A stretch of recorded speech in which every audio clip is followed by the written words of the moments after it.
With limited time, I'm going to go ahead and introduce our closing speaker here as we prepare to take the stage. Though for many of you, he may need no introduction, but I'd love to welcome to the stage Dixon Chibanda. Please join me in thanking him for being here. So Dixon is the founder and CEO of Friendship Bench, and we'll hear more on that model in a moment. And he's also the director of the African Mental Health Research Initiative. And what I love about your work is you have done work on mental health at a very local level, and now you're working at a global systemic level on the issue of mental health. And I want to hear about your journey on both of those fronts. So first, let's start with Friendship Bench. Before we dive into your work on Friendship Bench, let's talk about the problem you were responding to. Right. Thank you very much. Thank you. Global mental health is something that I'm passionate about. But just to put a bit of context to it, depression is one of the leading causes of disability globally. Every 40 seconds, someone somewhere takes their life by suicide, for instance. And also, when you look at young people aged between 16 to 24, suicide is a leading cause of death. So it's a real big problem. And this is why I have dedicated my professional life to really reduce the care gap for mental, neurological, and substance use disorders. And speaking of a care gap, one of the big issues is just a shortage of mental health professionals in Zimbabwe, for example. So you saw that shortage and actually looked to a resource, an untapped resource in grandmothers. So can you expand on that? Yeah, so just to take you back to my formative years. So when I was working as a psychiatrist, which I still do, but when I first started, I tragically lost one of my patients to suicide. That was really the beginning of my journey. But the reason why my client took her own life was because they couldn't afford the bus fare to come to the hospital where I worked. And it was only $10. And that really got me thinking, it got me into a soul-searching journey. And it was that journey that made me realize that I had to find a way of taking mental health out of institutions and into the community. And through that journey, I realized that one of the most valuable resources we have in Africa are grandmothers. So I leveraged and worked with grandmothers by training them in the basics of cognitive behavioral therapy to provide care in their own communities from wooden park benches. And that was really the beginning of Friendship Bench. I love the model. And one of the things I love about it is it's taken off far beyond Zimbabwe. This model is being replicated elsewhere. So can you take us through beyond just the concept, which is very compelling? I know you have a TED Talk on this, how I train grandmothers to treat depression.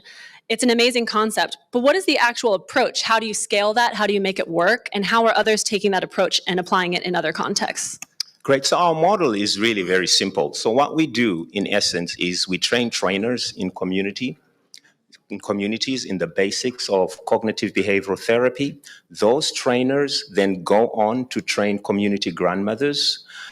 For a month after the grandmothers are trained, they are allocated a wooden park bench in their communities. We facilitate referrals to the bench using social media and other existing community agencies. After 4 to 6 sessions, people then join a support group in the community and continue to collectively problem solve around many different issues that they are facing at community level, from gender-based violence, living with HIV and all those kind of things. So it's a very simple model. So that's exactly what we do. Can you talk us through how have others picked this up and run with it? I mean, you mentioned this train the trainers model, which does seem quite scalable because you're training people to then be able to train others. But where is this spreading now for those who are less familiar with it? So, over the past decade or so, what we've done is we have brought together all the lessons that we've learned. So at Friendship Bench, we have over 100 peer-reviewed scientific publications. Brought all of this together and repackaged it into what we call the Friendship Bench in a box, which is essentially our DIY scale strategy. So anyone, anywhere in the world wanting Friendship Bench will get a Friendship Bench in a Box DIY toolkit, and our team will work with them to actually utilize the model in these new settings across the world. We just recently completed introducing Friendship Bench in Washington, D.C. We're about to go to El Salvador, and we're about to start in London as well. So I want to transition now to the African Mental Health Research Initiative. Can you tell us a little bit more? You provided a preview earlier on, but a little bit more about the rationale and the idea behind this network of future leaders in mental health, neurological, and substance abuse research in that African continent. Why is that so essential, and where are you in that journey? Great, another great question.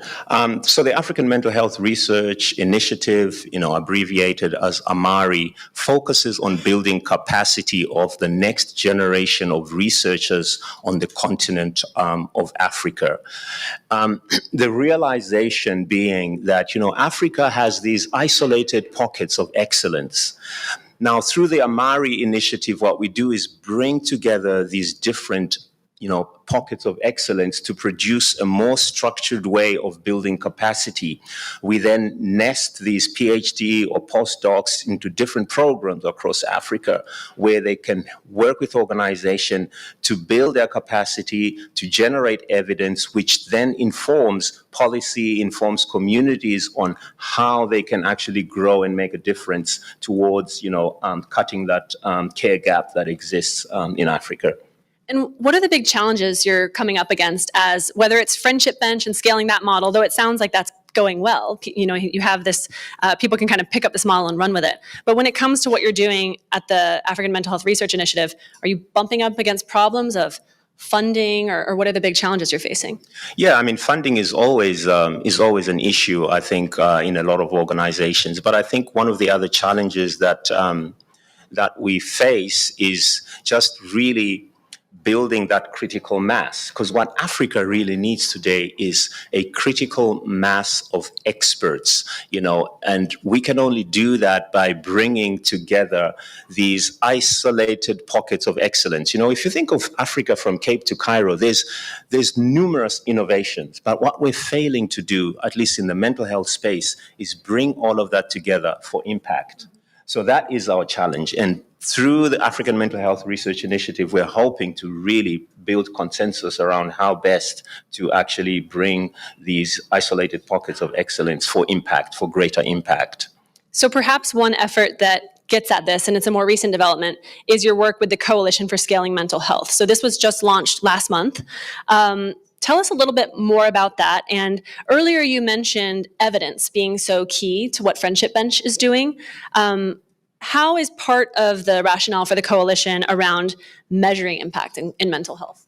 Yeah, great question. So the Coalition for Scaling Mental Health came about as a serendipitous encounter between 4 organizations that are working out of Africa. The Friendship Bench, Strong Minds, Shamiri from Kenya, and Ubuntu Peace Project from Rwanda. And it's really a realization that we have a lot in common as we implement our programs. And really the focus of the coalition is to try and build consensus around a common measure, because a lot of the metrics that we use to measure outcomes in mental health and well-being are really based on frameworks which are developed in the Northern Hemisphere. We really need frameworks that are culturally sensitive and reflect, the values of our people. So that's one of the things, really coming up with metrics that really reflect our understanding of mental health. So I know you're on a mission really to democratize mental health care, and you've made a lot of progress. The impact speaks for itself, but where are you getting stuck? What are the things that are standing in your way right now?